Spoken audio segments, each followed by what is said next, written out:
بسم اللہ الرحمن الرحیم۔ تسہیل الصرف کا آج سبق نمبر 7 ہم پڑھیں گے۔ کتاب کا صفحہ نمبر 16 ہے اور یہاں فعل ماضی مجہول کا بیان کیا جا رہا ہے۔ فعل ماضی معروف ہم پہلے آپ کو بتا چکے ہیں کیا ہوتا ہے، کیسے بنتا ہے۔ آج فعل مضارع مجہول کا بیان ہے۔ یہ ذہن میں رکھیں کہ معروف وہ فعل ہوتا ہے جس کے فاعل کا علم ہوتا ہے کہ کام کرنے والا کون ہے، لیکن اگر فاعل کا علم نہ ہو کہ کام کس نے کیا ہے، صرف مفعول کا ہی تذکرہ ہو تو اس کو مجہول کہتے ہیں۔ یہ وہ فعل ہے جس کی نسبت زمانہ ماضی میں مفعول بہ کی طرف کی جاتی ہے۔ اسے مفعول کو نائب فاعل کہتے ہیں، جیسے سمیہ کتابن، کتاب سنی گئی۔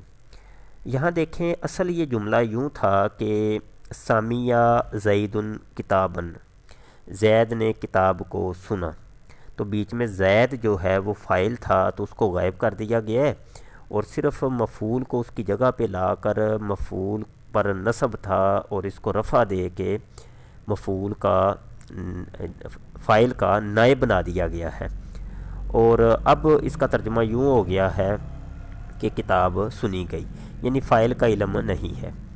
اب یہ کیسے بنتا ہے، یہ نیچے اس کا تذکرہ آ رہا ہے۔ ثلاثی مجرد افعال سے اس طرح بنتا ہے۔ بنانے کا طریقہ،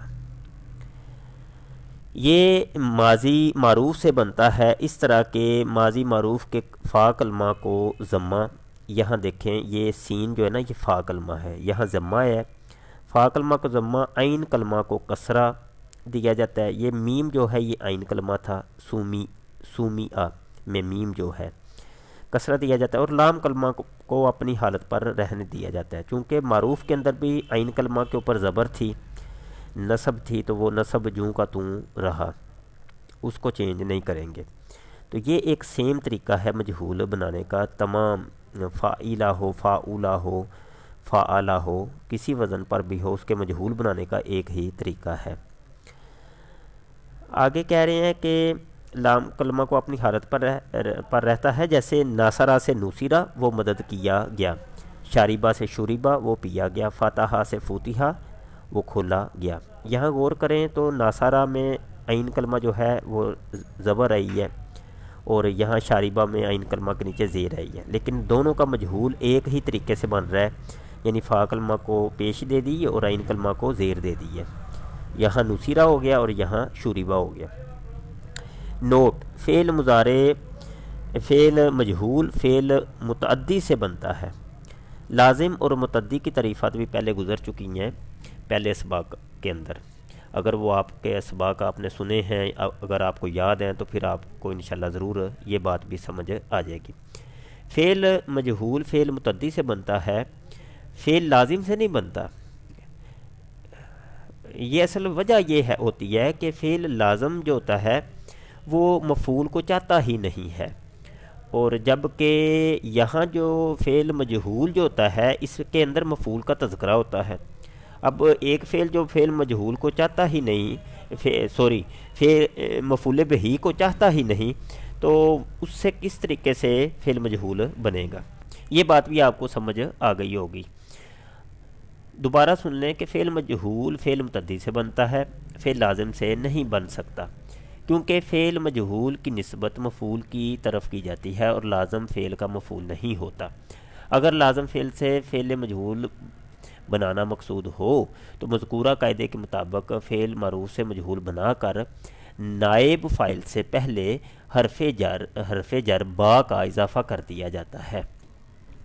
جیسے دیکھیں ذاہبہ جو ہے یہ فعل لازم ہے، متعدی نہیں ہے، وہ گیا۔ اب اس سے اگر مجہول بنانا پڑ بھی جائے کسی کو تو اس کا ایک طریقہ پھر انہوں نے بتایا ہے کہ اس کے مفعول بہ سے پہلے با حرف جر کا اضافہ کر دیں۔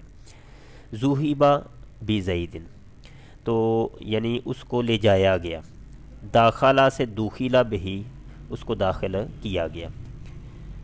نائب فاعل کے ذریعے نائب فاعل کے بدلنے کے ساتھ فعل کا صیغہ تبدیل نہیں ہوتا، ہمیشہ ایک ہی حالت پر رہتا ہے، جیسے گردان سے ظاہر ہے۔ اب یہاں آپ کو یہ گردان بتا رہے ہیں، گردان آپ سن لیں۔ فوئلہ فوئلا، فوئلو، فوئلت، فوئلتا، فوئلنا، فوئلتا، فوئلتما، فوئلتم، فوئلتی، فوئلتما، فوئلتن، فوئلتو، فوئلنا، یعنی کیا گیا، کیا گیا وہ ایک مرد، کیے گئے وہ دو مرد، کیے گئے وہ سب مرد۔ تو اس طریقے سے یہ سارا ترجمہ ہوگا۔ اگلے صفحے پہ آپ آ جائیں۔ درج ذیل مصادر فعل متعدی کے ہیں، ان سے مذکورہ قاعدے کے مطابق گردانے بنائیں۔ یہاں دیکھیں ناصرہ تھا، ناصرہ سے نوسیرہ ہو گیا، فاتحہ سے فوتیحہ ہو گیا، سمون یہ مصدر ہے، اس سے سامیہ بنتا ہے تو معروف اور مجہول ہو جائے گا سومیہ۔ اسی طریقے سے شوریبا، فوہیما، دوریبا، اولیما۔ فعل لازم سے جو ہے گردان کس طریقے سے بنے گی مجہول کی، وہ بھی سن لیں۔ ذوہیبا یہ ایسے ہی رہے گا پہلا صیغہ، اور بس یہ آگے والے جو ضمیریں ہیں یہ بدلتی رہیں گی۔ ذوہیبا بہی، ذوہیبا بہیما، ذوہیبا بہم، ذوہیبا بہا، ذوہیبا بہیما، ذوہیبا بہن، ذوہیبا بکا، ذوہیبا بکما، ذوہیبا بکم، ذوہیبا بکی، ذوہیبا بکما، ذوہیبا بکنہ، ذوہیبا بی اور ذوہیبا بینا۔ ترجمہ اس کا ہوگا لے جایا گیا اس ایک مرد کو، لے جایا گیا ان دو مردوں کو، لے جایا گیا ان سب مردوں کو۔ آگے دیکھیں یہ نیچے کچھ فعل لازم دیے ہوئے ہیں، کہہ رہے ہیں کہ ان سے آپ اب فعل مجہول کی ماضی کی گردان بنائیں۔ تو یہاں ہو جائے گا کوریما بہی، دوخیلا بہی، کوسیرا بہی، شریفہ بہی، بوئیدہ بہی، کوریبا بہی۔ اگر آپ مثبت اور منفی بنانا چاہتے ہیں، مثبت اور منفی تو آپ کو پتہ ہی ہے کہ مثبت میں ہوتا ہے ایک چیز کی ہاں اور منفی میں ہوتا ہے ایک چیز کی نہ۔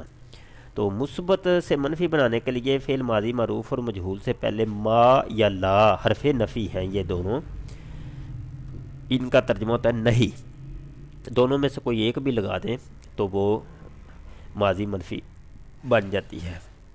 ان حروف کے آنے سے فعل کے صیغہ میں کوئی تبدیلی نہیں ہوتی، صرف نفی کے معنی پیدا ہو جاتے ہیں۔ جیسے ما ناصرہ اس نے مدد نہیں کی، معصومیہ اس نے نہیں سنا، معصومیہ وہ نہیں سنا گیا۔ یہ چونکہ مجہول ہے، اگر ما سامیہ ہوتا تو ہوتا ترجمہ کہ اس نے نہیں سنا، تو وہ نہیں سنا گیا۔ اسی طریقے سے اس کی اگر ناصرہ سے نوسیرہ کر لیں تو اس کی مدد نہیں کی گئی۔ ما اور لا کا استعمال کا ایک چھوٹا سا فرق ہے۔ ما جو ہوتا ہے یہ ماضی کے ساتھ آتا ہے، اور لا جو ہوتا ہے یہ فعل مضارع کے ساتھ آتا ہے۔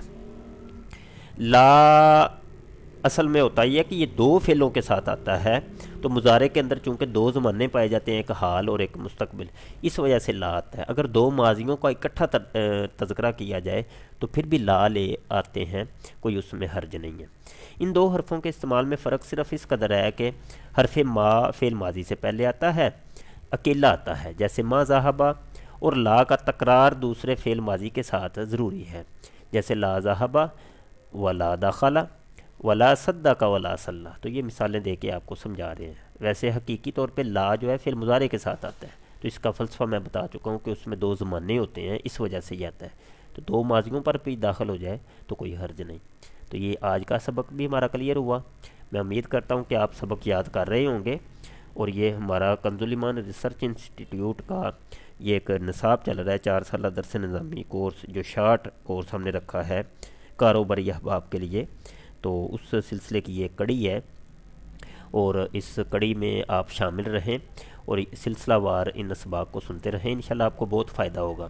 ہمارے وہ دوست کہ جو پورے عالم دین تو نہیں بننا چاہتے، صرف عربی تھوڑی بہت سیکھنا چاہتے ہیں، یا قرآن پاک کی ترجمہ تفسیر سیکھنا چاہتے ہیں، یا تھوڑی بہت احادیث کا ترجمہ سیکھنا چاہتے ہیں، تو ان کے لیے بھی یہ صرف و نحو کے دو جو فن ہیں یہ آنے بہت ضروری ہیں۔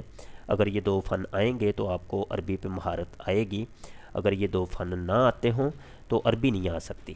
بہت شکریہ۔ ادارے کو اپنی دعاؤں میں یاد رکھیں، اساتذہ کو اپنی دعاؤں میں یاد رکھیں۔ السلام علیکم ورحمۃ اللہ۔